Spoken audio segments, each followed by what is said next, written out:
Hello everyone, this is Akhier, and we've got another 7-day roguelike to review. This time it's Corpse Stacker. I've already got it running, but just to note, it is requiring some actual fooling around with stuff to actually get it to run. It was easy. The instructions work, so okay, cool.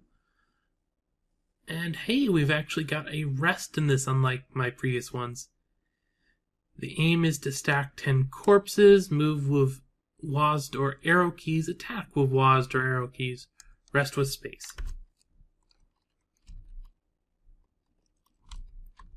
Interesting.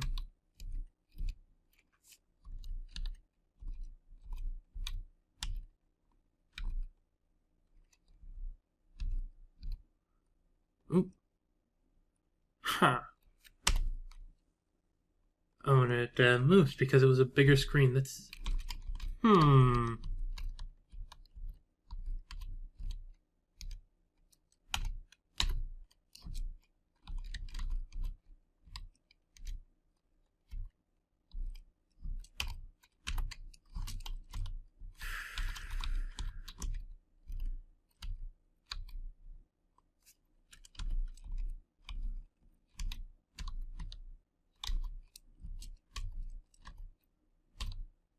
Managed to get 2 by accident.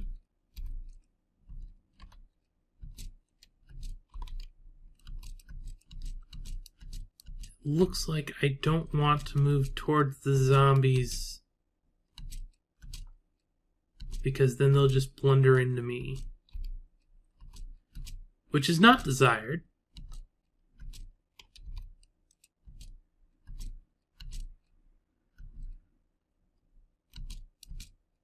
Huh.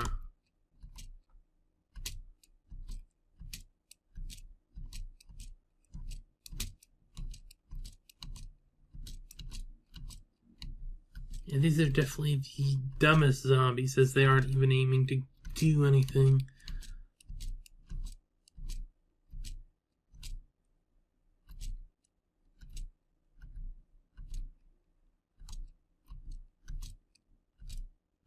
Actually, they seem to almost be avoiding me.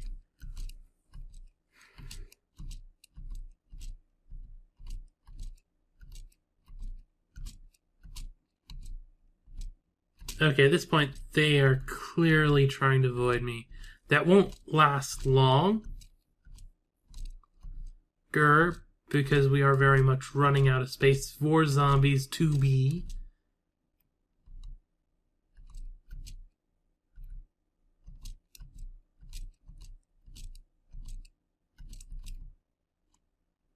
Okay, yeah, I'm holding down the space bar. I am literally holding down the space bar. Oops.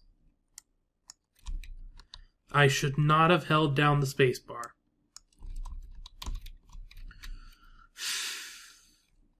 I think right now it's just calculating a whole bunch of held down space bars.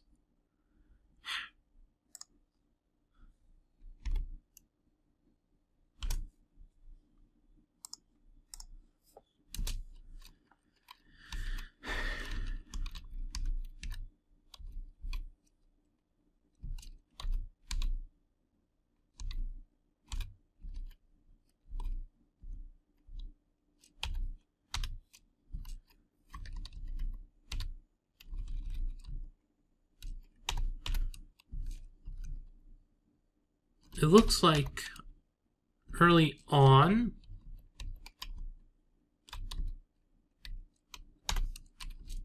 they seem perfectly fine with walking up next to you.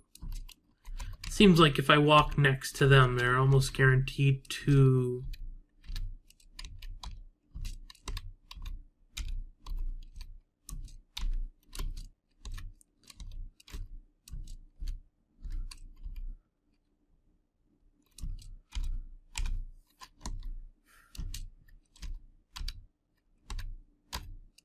Still got the whole I can't walk somewhere.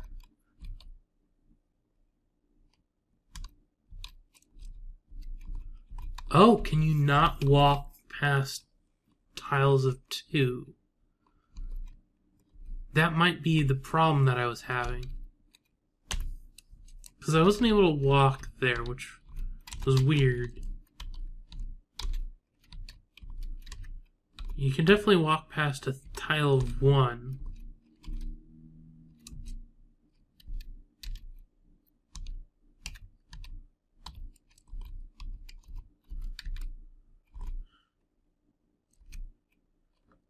Okay, that was weird.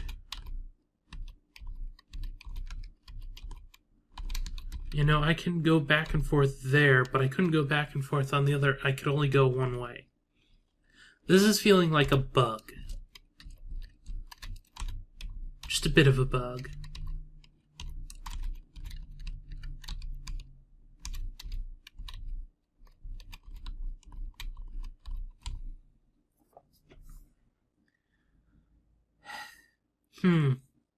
Normally, I like to give each game 30 minutes of playtime.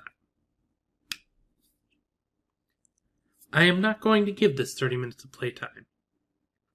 Because there is not 30 minutes of playtime within it, except just trying to get it to work. I will spend some time going over what doesn't work, and you, the developer, if you're watching this, I do have some tips. First of all, the movement is completely random. It is completely just wander. This works for bats and other roguelikes because generally you aren't one hit kill. In this case, because there is no pattern, you cannot strategize or do anything. It is purely just they blunder around. It very much a zombie blunders into you. There is no anything to it. It's luck.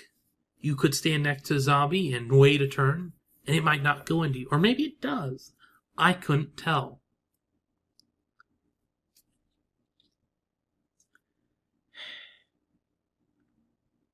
Yeah, that's basically the biggest thing here, because this is...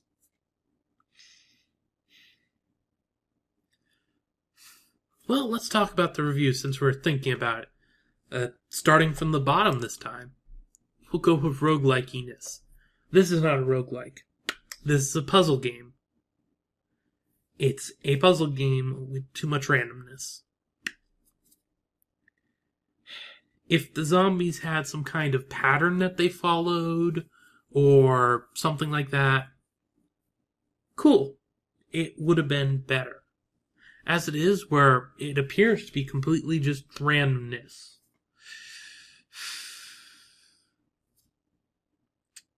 Yeah. The scope's a little small on this. I guess the biggest thing I could compare it to is like with Pac-Man. Like, that's really just wandering around a map collecting dots. The ghosts are what make it hard. But the ghosts have a pattern. They try to follow it. It's like, in fact, each of them has their own personality, which I'm not expecting at all with this. But they follow a logic. These zombies don't. And that just does not a game make. It's a puzzle that isn't very good. And very much under scope of what I expect from a 7-day roguelike. If they had a pattern, and maybe, like, I don't know, once you get a higher number of stacks, maybe you get, like, special zombies, that would be more in line with the scope I'd expect from something like this. Innovation? Actually, pretty good on innovation. I haven't seen anything like this before. Better implemented, I probably would have enjoyed it quite a bit. Which brings us into fun. No, I can't recommend this to other people. It's combining the fact that there's just randomness involved and just how it ends up having to be set up and everything. It is not worth the time I spent on it. if this wasn't any kind of other situation, I would have stopped a lot quicker. It's just a thing. It had a chance. It had something to it. The aesthetics of it, the idea of it, the innovation of it, just everything somewhat works. It's missing key components. The controls work fine, except for that weird thing, which falls under completeness. It feels like a bug, especially since like the one I could go one way but not the other. It feels like a bug, but it very much... Yeah, that first game, it probably wasn't because of anything weird. It was probably just because I couldn't walk anywhere. Huh. Interesting. Admittedly, the having the number there made it hard. Like, aesthetically, I would have liked maybe having, like, boxes, like, lines illuminating each tile instead of just being like that. Because some of the times it was somewhat hard to tell what the number tile and all that was for where I was. So having actual borders to eliminate where each tile is would have been nice. Other than that, yeah. Good try. Could use work. Anyway, in case you do want to actually look it up, and it's GitHub, so you could probably go in and look at how they did it in the first place. But anyway, below in the description, we are going to have links to it, as well as link to the playlist where I am putting all these reviews. So yeah, this is Akhier, and I'm signing off.